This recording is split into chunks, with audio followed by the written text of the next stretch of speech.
So, this is the lecture series on digital image processing, and today our topic is watershed transformation and watershed segmentation technique.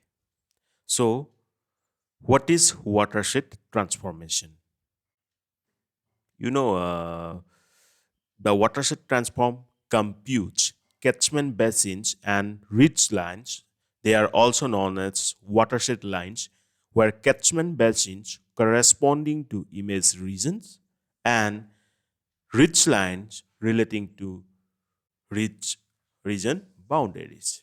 So you see, this is watershed line, and these are region that is their catchment basin. So watershed lines are our ridge line, and catchment basins are the corresponding image regions. So that is the concept actually coming from normal watershed technique or normal watershed concept of your geography. So now, using this concept, we have one technique or one algorithm that is known as Meyer's watershed algorithm. What you have to do, you have to note down the steps involved in this algorithm. So first step is add neighbors to priority queue sorted by value. And I hope you all know what is queue and what is priority queue. If you know, then do comment your answer that what is a queue and what is a priority queue and what are the characteristics of a queue and priority queue. And let me tell you about this priority queue used in this case of Meyer's watershed algorithm is that this queue will be used for sorting these values by means you're sorting your pixel values. Okay. So we are adding neighbors to a priority queue and they are sorted with respect to their values. Then what we'll do, we'll choose local minima as the region seeds. You know, region seeds means the first initial points from which we are going to draw that region. So local minima is considered as region seeds. Okay. So you may heard about seeds growing algorithm. Okay. And characteristics of those seeds growing algorithm is that they start with initializing these seeds. Now, next step, that is the step number 3, is that take top priority pixel from queue. You know, with the priority queue, we have sorted the neighbors, that is those different pixel values. Okay, now what we are doing, we are considering the top priority pixel from that queue. If all the leveled neighbors have the same level, then assign to pixel and add all non-marked neighbors.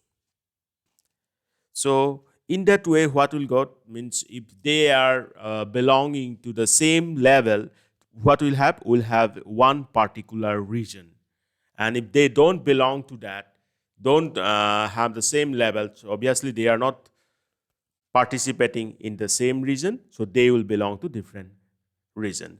Now this step 3 will be continuously repeated until we will be finished with all the pixels from that queue. So that's way Meyer's watershed algorithm works.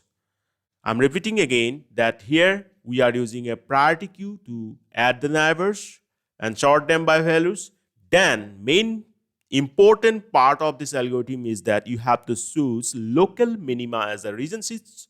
Then we'll pick up the top priority pixels from that queue, and based on their characteristics, when means the levels, they have been assigned to the same regions, and this will be done until we are finished with that the pixels we have in that queue. Well, that's the Meyer's watershed algorithm. I hope you have noted down the steps. Now, although this watershed algorithm is frequently used, but we have some limitations with this. And the main drawback of watershed algorithm is that it generally results over segmentation. And over segmentation means what? A a redundant number of segments will be created from the result of this watershed based segmentation, and this is clearly visible from the result. You see this figure A is the popular onion image, and these are the peppers and this is the onion, but only using watershed algorithm on this original image results what? Over segmentation. And you see this is the result of over segmentation, the multiple redundant regions being created here. So it's very difficult to focus one particular region here. Then in this C is the segmentation with the help of clustering based segmentation, that is K-means algorithm, and segmentation done by one of my proposed approach that I will discuss later.